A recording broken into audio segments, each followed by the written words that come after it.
good afternoon. Welcome. The next topic that we're going to cover today is around the innovation around hemp materials, the value chain, and hopefully a carbon negative future. With me on the panel today, three esteemed colleagues, Guy Coxall, Durrant, and Julian Thompson. I will just introduce them, give you a brief bio as we go through, and then I will hand over to the guys and they can go through the session as planned. Hopefully we will have some time for some Q&A. We'll make it as interactive as possible, so please, if you do have any questions, do not feel afraid to ask. So firstly, introducing Guy from HempTank. Needs little introduction when it comes to the legal cannabis / hemp industry. One of the 7 founder members of the Cannabis Trades Association and the CTA Compliance Director. Go-to expert around compliance, regulatory matters concerning hemp-derived products, and has regular contact alongside the MHRA, the EFSA, and the European Commission. Secondly, Graham in the middle here, from Hempline Spray. Hempcrete. What is Hempcrete? I'm sure Graham will cover that shortly, certainly. I knew a little, I'd heard of it, and after doing some research, it's certainly an innovative and different approach. I'm sure we'll learn a little more from Graham around that. So, a building contractor and designing over 30 years, working with all kinds of materials, but focusing recently on how to build with the environment in mind. After years of building and experimenting in England and France, in 2010, Graham studied an MS in Architecture, Advanced Environmental and Energy Studies. And the aim here was to research a wide range of building techniques and to find a low-carbon green building material to champion. Lastly, by certainly no means least, Julian Thompson from HempTation. Background, Julian is the General Manager of HempTation. Background in technology and software and marketing area, where he founded and exited those businesses. Has a huge passion for agriculture, growing up on a farm. So there's lots of enthusiasm, insight, and I think as Julian goes through this part of the session as well, you'll find out more about the agriculture, the material properties, and how HempTation are working with a cooperative of growers, local authorities, investors, and communities around this area. So that is enough from me. You'll hear a little more from me a little later on in the session, but I will hand over to Guy to kick us off. Hello, everybody. So thank you for the introductions, although my introduction was mainly about the CTA. I also am the chairman of HempTank, HempTank being the UK's think tank for the hemp industry. So we're a non-profit organisation. We rely on sponsorship and donations. So if anybody here would like to put a donation into what we do, that would be greatly appreciated. So HempTank is mainly about education. Most of you might not know this, but there's a lot more to the hemp plant than cannabinoids. So we look at all parts of the plant, all the different uses, all the different innovations. We help with R&D, we talk to farmers, help them to get a growing license, give them advice on which crops to grow and end uses. We're trying to set up the whole infrastructure in the UK for harvesting the plant, for decortating, which is separating the parts of the plant to go into end uses, and looking at manufacturing facilities to create what we term as a green industrial revolution. This can help farmers, it can help the economy post-Brexit, and it can help the health of the humans, animals, and of course the planet.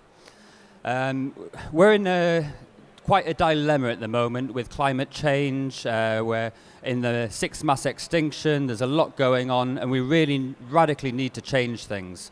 Hemp is a solution. Jack Herer famously once quoted that I don't know if hemp can save the world, but it's the only plant that can, and I really resonate with that. So Graham, who runs Hemp Lime Spray, he's also a director of HempTank, so he works with us more on the Hempcrete side of things. And Julian, we've both been working on HempTank and HempTation together for some time, and Julian is an advisor to the board. So if we can go to the first question. Shall I do the slide over? Yeah. So we're going to do a bit of Q&A at the end. And have you all got phones? Can you all get your phone out? And if you go to, or through your browser, if you go to Slido, which is sli.do, it's on the screen. It's a really, really simple application that allows us to manage the Q&A. So sli.do, and we've got an event code. The event code is 2956. And once you've entered the event code, you'll really easily be able to just enter a question. And as the questions are entered, you'll see them pop up on your screen. And you can vote them up and down. So if there's one that's particularly interesting that you want to get answered, just click the thumbs up on that. And I'll get the same ones on my phone. So the most popular questions will rise to the top. So that's sli.do. And the event code is 2956. So hopefully you'll all have seen that now. So I'll just hand back to Guy for the title and first question. Thank you, Julian. I did also want to mention that Kevin over there, which I'm sure a lot of you know, is also a director of HempTank, and he works with advising people for the CTA. So the title of this panel is Innovative Hemp Materials. There's a lot of innovation, not only in the CBD market, but also in the hemp industry. The value chain and our carbon negative future. So we'll start with the first question, which is, how does your work incorporate innovative uses of hemp, and how can this help to mitigate climate change? So I'm going to pass this over to Graham to start. Hello. So Hempcrete essentially is a mixture of hemp shiv, which is, it's not quite a waste product of the hemp industry, but it's not far from it. There's a limited number of uses for it at the moment, and in fact in Canada at the moment they're actually burning 90% of the hemp shiv that they're producing, and all that carbon is just going straight back up into the atmosphere.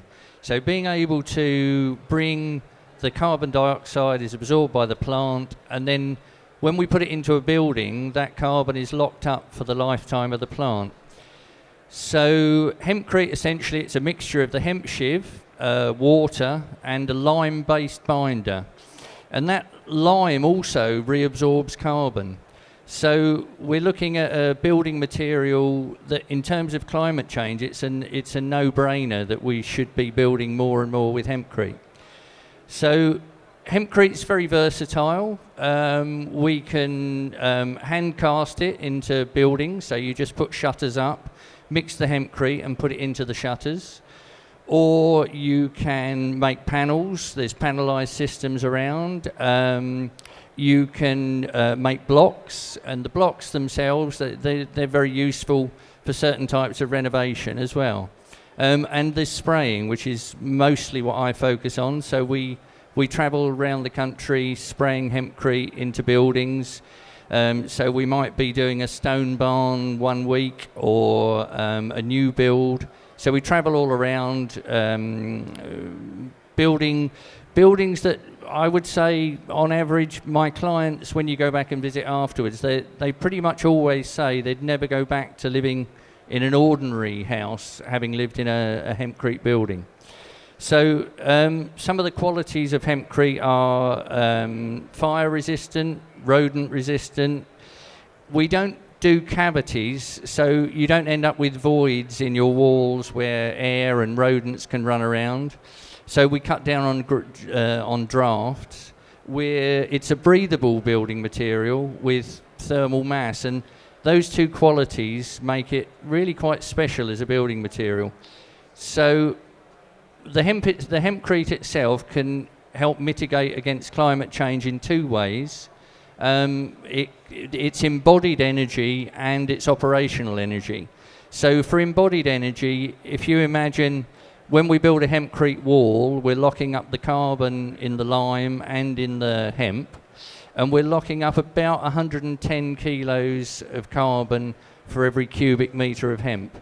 So to put that in context, if you build a conventional house, you're going to be emitting, just for the walls, you're going to be emitting in the region of about 48 tonnes of carbon for a small house.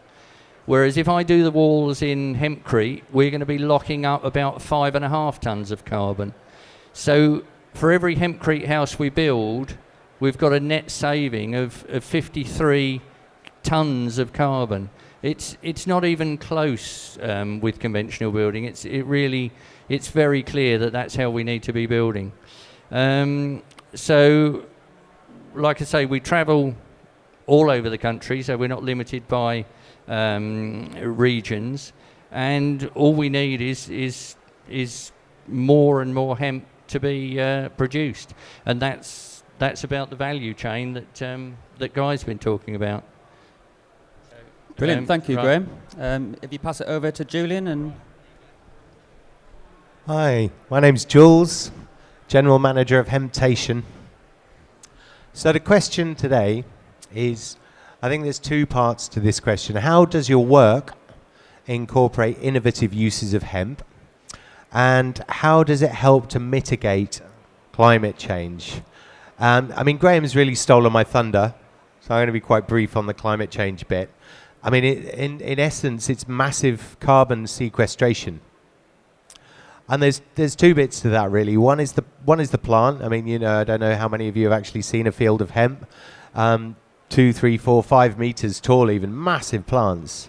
Huge, thick stems, and all of that is essentially carbon sequestration. What isn't in the plant is in the roots. And the root structure is massive. So it's also sequestering carbon in the roots. It's really good for the soil. It's really good for the microbiome. And not many people know this, but our soil is the biggest carbon sink that we've got left. Our air is full. That's the blanket that's warming us.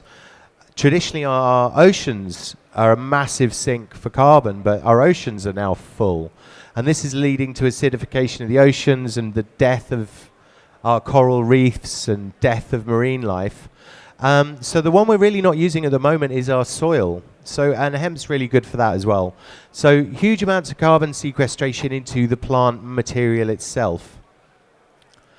And then really it's about then where does that carbon go through its lifespan?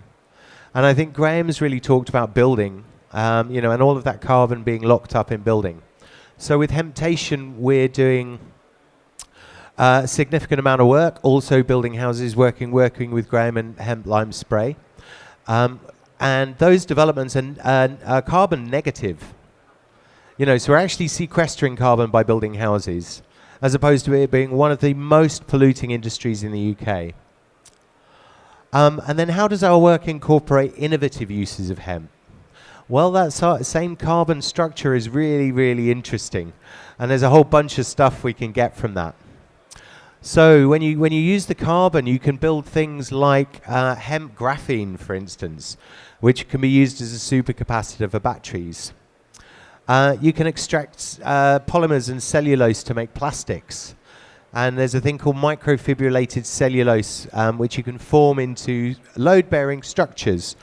And you can form that into, again, composites and interesting materials.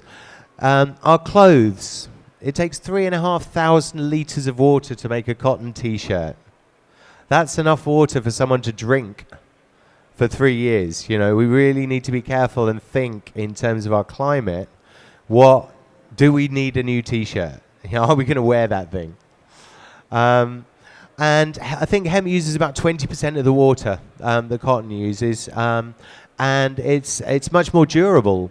It's antimicrobial, so why aren't we making our NHS uniforms out of it? That then can be composted, instead of, polyfibers and microplastics. So I think we've got a really exciting future ahead of us, looking at what it can be used for buildings, for plastics, for textiles, and for other electrical components and all sorts of exciting materials. So in terms of innovative uses of hemp, there's a few examples there. And how does it mitigate climate change? Well, it's really, really renewable.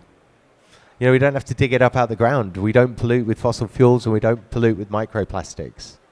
So come and join the hemp revolution. There we go. Thank you, Jules.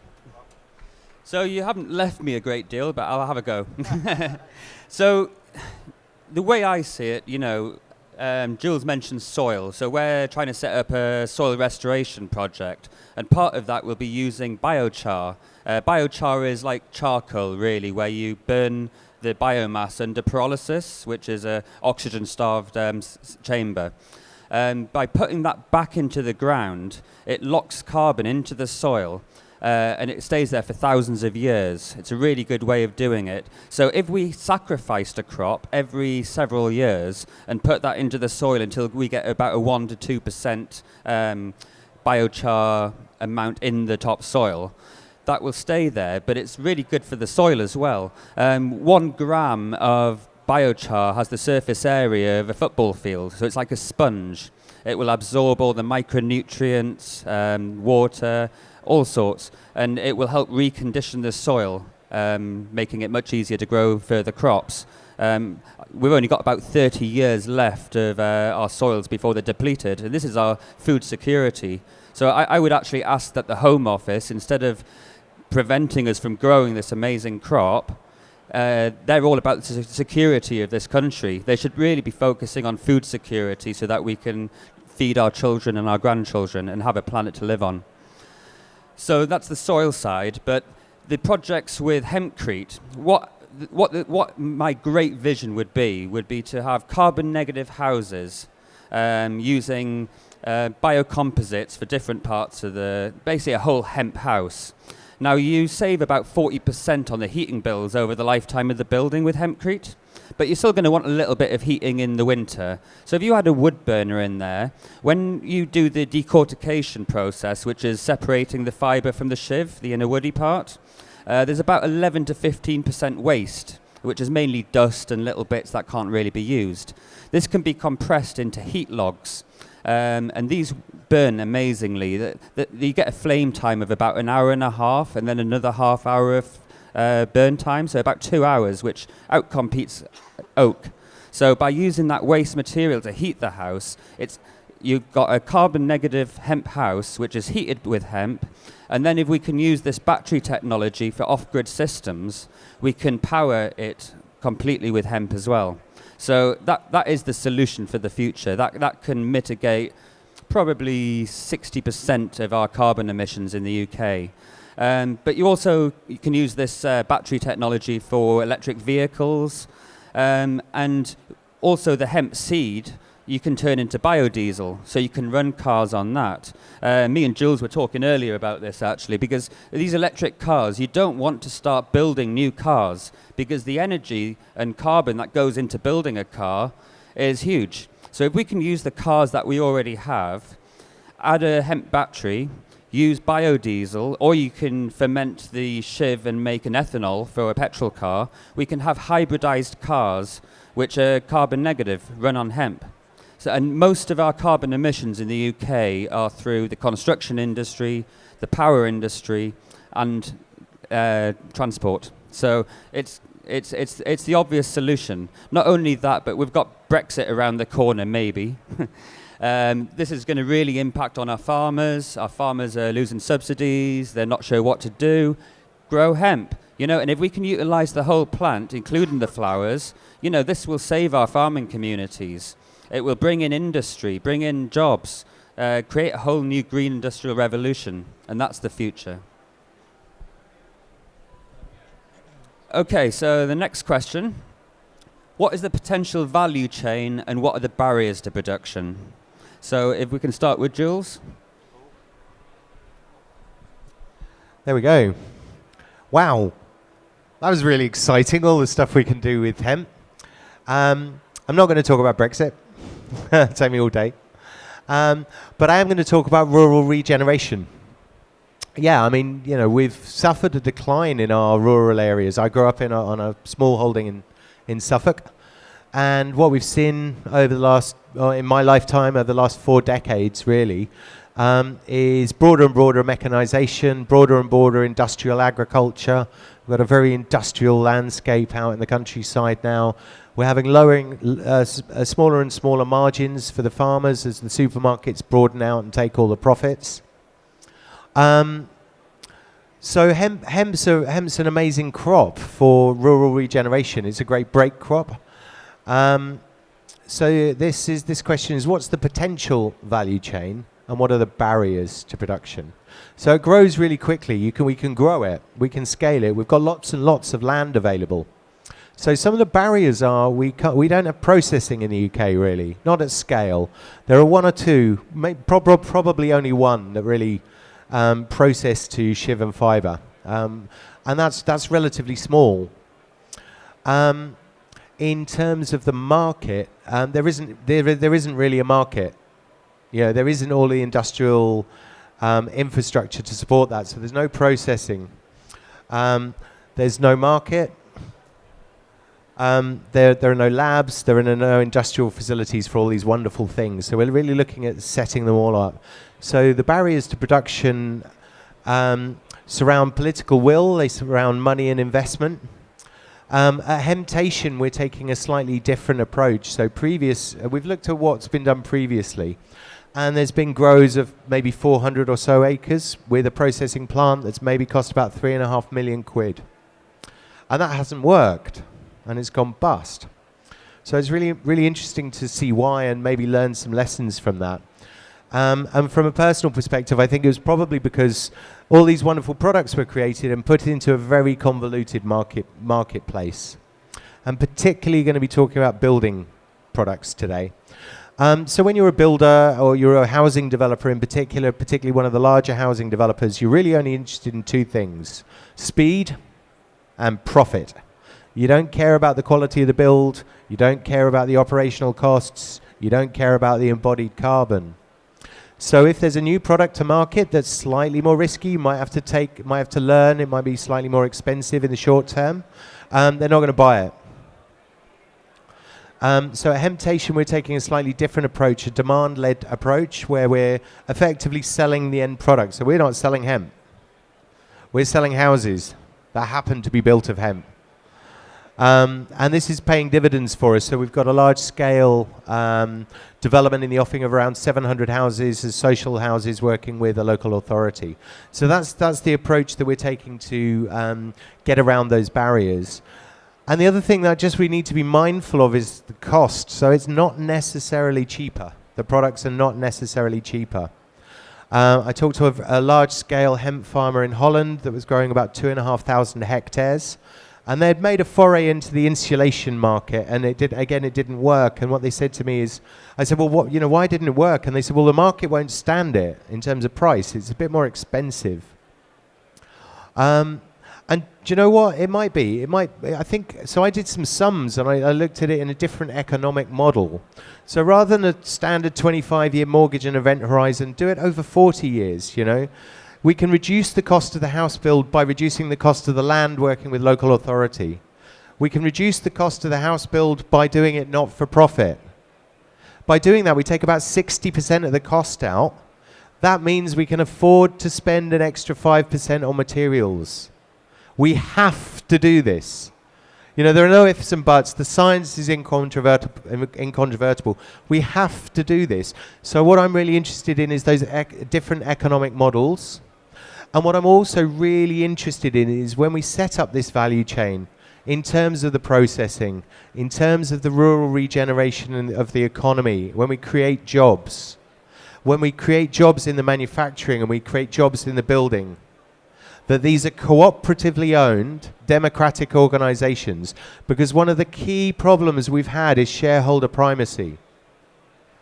So it's looking at it with a different economic model, and there are many, many different avenues we can take with materials. So we're fundraising with social impact funds, equity investment, and community share issues with patient investors from pension funds and local authorities. So it's a really exciting time to be in this space.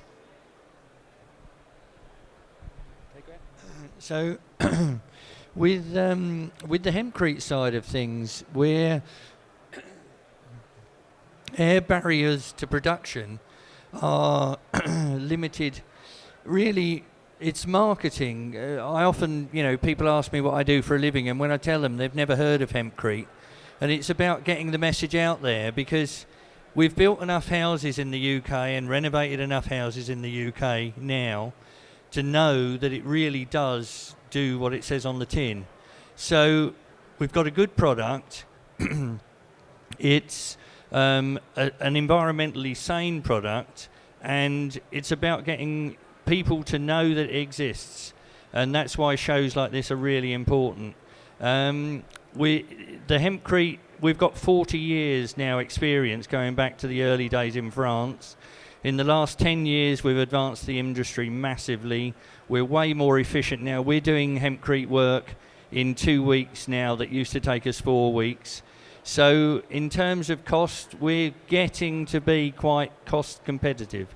And particularly on renovation, actually, sometimes we're even the cheaper option. So I touched on earlier the notion of operational energy. We've said, okay, it's locking up carbon in the walls.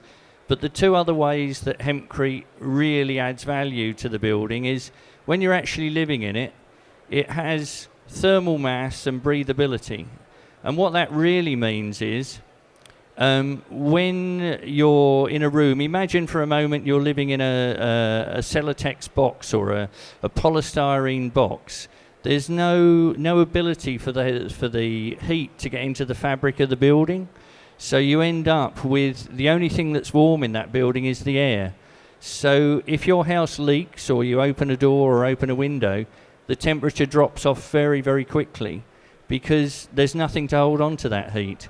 And that's where Hempcrete, again, it's the fabric of the building warming up. And I think that's a really important aspect. So the energy savings that you make once the building is done, it's absolutely crucial. And the low humidity in Hempcrete buildings means that you're always in the comfort zone. So you don't have the problems of mould and dampness. So I think there's a lot of peripheral sort of advantages to using Hempcrete. So from our point of view, we already know how to do it. Really, what we need is the marketing, we need the decortication, and we need that value chain in the fibre and all the other things to open up the market and make it even bigger. Pass over to you. Great, thank you. So yeah, just to recap really on what's been discussed there, there is a great value chain in this plant, What we need to do is change the licensing or get rid of the licensing. We need to be able to grow the whole plant to make it more economically viable to farmers. Obviously, there's a great deal of money in the flower for CBD production, but the seed as well. But what we need to be looking at is the infrastructure and, as Graham says, the education. So we need to educate people on the different uses, including government departments. We need it can't be business as usual anymore. We can't let corporations who lawfully have to put profit above people and the environment carry on as business as usual. What we need to do is change that model. And as Jules says, have cooperatives, have sustainable, ethical business. So what we're looking at as Hempcrete is we're looking at getting the decortication plants around the country. So we're looking for funding for that. Ideally, we'd like them around 100-mile. A farmer shouldn't have to move the straw more than 100 miles. I'm involved in a project at the moment to set one up in the southwest of England. We're hoping to set one up in the southeast. We've already got one in the northeast. So the more the decortication plants we have, that opens the doors for all the end users. But also the harvesting. Hemp is quite difficult to harvest, especially a tall crop. You can't harvest it with a normal carbine harvester. So you need specialized equipment. Now, the best way to do that is to have so many farmers in a localized area and have it as a cooperative so that they all put money into the machinery and then share the machinery around the farms. So there are answers, there are solutions, and at the moment most of the investment is going into the CBD or medical cannabis industry because that's the big thing at the moment. But I really believe that hemp is the next big crop for farmers and for all sorts of manufacturing. I mean, you look at the this battery technology, it outcompetes lithium-ion batteries. Now, the worldwide battery industry is currently worth about £100 billion, and we're having to mine all of these resources and then ship it over, which is really bad for the environment, and it's very expensive. A gram of graphene costs about £2,000, where graphenized hemp costs about £5,000 for a ton. So it's a fraction of the price. And if you look at, say, a 50 kilowatt hour off-grid system, if you use lithium-ion batteries, they'll have about 2,000 cycles before they start dying down. This new technology does about 100,000 cycles. So it lasts longer, it's cheaper to produce. We can have cheap off-grid systems for every house. We can have micro off-grid systems for towns and villages. It's sustainable, it absorbs carbon, we can run our cars on it. It's just endless. And once investors start realizing the potential on this, I'll either get shot or I'll get a lot of investment. So yeah, it is the future. Okay, so are there any other comments from any of the team that you'd like to add, or? Yeah. So when we look at a particular, what are the potential value chain, one of the things I neglected to mention is that the hemp materials market in the US is currently, probably the last figures I looked at were a couple of years old, but it was $9 billion a year. And that was all imported because they couldn't grow it in the US. Now they've relaxed the legislation, and they can now legally cultivate hemp in the States. That market is going to skyrocket. So we're looking at probably, that's just the US. We're looking at a global market in hundreds of billions in terms of the value chain for battery technologies, for clothing, and for building, and for plastics. So I just wanted to mention that as the top line figure before we go on to Q&As. So shall I just look at the questions and do some? Yeah. Okay. So if you put a question on Slido, fantastic. If you want to have a look at the questions, now's your chance to vote them up and get the question that you posed or the question that you're most interested answered. And I think we've got about 5 minutes, so we'll take the top. About 5 minutes, yeah. We'll take. So it's.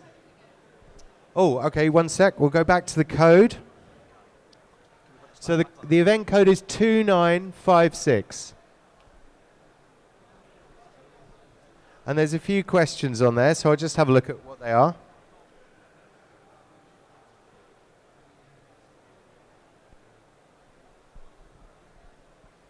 Okay, you're going to have to get voting because at the moment my test question is at the top. So my question that I put in, which was, what are the main barriers to hemp cultivation in the UK? And I think we've maybe covered some of that. The next one's from Sunny. Is UK climate and soil good for outdoor hemp growing? And I'll pose that to Guy. What do you reckon, Guy? Is the UK good for growing hemp? Absolutely, yeah. I mean, it absorbs 4 times the amount of carbon dioxide as trees, but its growth cycle is 3 months.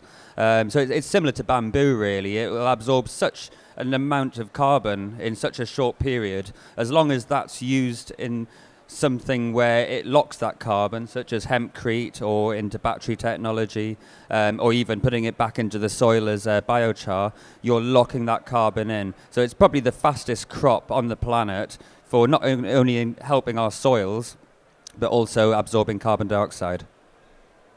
Cool. Do you want to add anything? Would you like to add anything to that, Graham? No? I would just say that, yeah, it's great because we used to have to grow hemp by law. Any farmer over a particular acreage had to grow an acre of hemp in the UK. And this was used for our navies, for our uniforms and for our ropes. And historically, obviously, we're a trading nation, have a big navy. So our navy and our ropes were really, really important. So we used to have big hemp rope making factories in the docks and what have you. So traditionally it's been grown for hundreds of years in the UK and absolutely fine. It's a very voracious weed. It grows on all 7 continents. So it's very good in the UK, I would say. The climate and the soil. Okay, our next question is from Sid. And that's what can we, the consumer, do to promote big business to switch to hemp? Oh, that's a tricky one. Do you want to go first, Graham? Yeah? I guess renovating and building with Hempcrete would be a good start. The market, we've got plenty of room for expansion, and it's a question of, at the moment the building industry is always focusing on price, and we're putting all kinds of toxic materials into our buildings, and we need to start putting the environment first and putting good, clean products like hemp in. Have you got anything to add, Guy, to that? What was the question again, mate? Sorry, I was scrolling through the questions, so I've got to go back a little bit. It was what can we, the consumer, do to promote big business switching to hemp? Okay. I think just education is key when it comes to this industry. You need to talk to everybody, convince people. I've learnt so much over the years about hemp and all the different uses, and you keep thinking, surely it's too good to be true. Surely this plant can't do all of this. There must be a downside. I haven't found one yet. So really educating people, but also educating people in business, educating people in government, which is what we do as well. It's really just spreading the word, and it's quite easy to sell. Yeah, I mean, what can consumers do generally to influence big business? I mean, money talks, so when you can buy a hemp product, I guess. The other thing I would suggest you do is look at forming co-ops with your colleagues, with your friends, with your neighbours, and invest in withdrawable share capital in hemp cooperatives. There are things called EIS, which is Enterprise Investment Scheme, or SEIS. If you've got a capital gains, you can take that and you can invest the tax you would have paid on your capital gains. So if you sell a house, you can invest the tax that you would have paid into a business. So it's no cost. It's the tax you would have paid to the government, and you can potentially get a value return on that. You get the capital back potentially when you cash in the shares, and you also get 4 to 6%. So you can invest in businesses. You can use a SIPS scheme, which is self-invested pension scheme. So you can actually invest your pension into hemp housing, for instance. So those are a couple of other things you can't quite do as in terms of buying something, but how you can leverage your money. One sec, sorry. One other thing you can do as well to help is to put a donation into HempTank, because this is what we do. We educate people, we talk to businesses, we talk to government. So, we as a non-profit organisation, we rely on donations to be able to do that. So please go to the website and come and see us at the stand over at the far end over there. Okay, so we've just had a 2-minute call, so I think we can only do one more question. Oh, we've got 5 minutes now. Hurrah! We can do a couple of questions, which is great because there's some really, really interesting ones here. So the next one's from Sid again, which is, what is the most recent exciting discovery for hemp? I think by far it has to be the graphinization process to create new energy. This will the national grid is debunked. It doesn't work. We lose about 2/3 of the energy through the grid, and it's unsustainable. This new technology can actually overrun the whole of the national grid. We can power the whole country and the whole world, in fact, using hemp. That's got to be the biggest. I agree. That's the most exciting recent one that I've come across from my perspective. The next question is, so carbon negative. What about nitrogen? Do you want to nitrogen? I'm guessing the question, to put some context and shout or put your hand up or correct me if I'm wrong, is what about nitrogen in the soil? Do you want to answer that, Graham, or shall I have a go? Okay, sure. So nitrogen and the supply of nitrogen in the world is really, really important. The supply of nitrogen is outstripping what we've got, and we are depleting the nitrogen in our soil through over-farming. Our soil is going to be gone in the UK, gone completely in my lifetime. It'll be destroyed. Michael Gove, the Environment Secretary, has said that 25 to 30 years' time, our soil will be ruined. We will not be able to feed ourselves. And part of that is the nitrogen that's in the soil. Historically, what we've done is after the Second World War, we converted all our nitrogen factories. Nitrogen is an explosive, and converted them from explosives to fertilizer. It's one of the biggest problems we have. So actually, hemp is fantastic for reintroducing nitrogen to the soil because of the root system. It's 4 meters up, and it's probably 2 or 3 meters down, and a huge root system. So it reintroduces nitrogen to the soil. So it's really good. I think also to add the soil restoration project that we're looking at using biochar as well, because it absorbs nitrogen so well, it will lock it in the soil and slowly release it. A lot of it runs through with the water and gets depleted and goes into the water system, so it will keep more nitrogen in the soil. Okay, so we've had a 1 minute call, so I'm just going to read out 3 questions. We're not going to answer them, but if you want to hear the answers, come and talk to us after. Okay, so is growing hemp hydroponically on a commercial scale a viable option? I'm just going to answer that quickly. Actually, no. No. Why would you grow it hydroponically? Put it in the ground. If you want medical marijuana or something, yeah, by all means, but not hemp, really. Are hemp-based plastics biodegradable? That's really interesting. Come and talk to us about that. Do you want me to answer that one quickly, or? Oh no, we had a 1 minute call, so I'll do 3 questions and we'll just get people to come and talk to us after.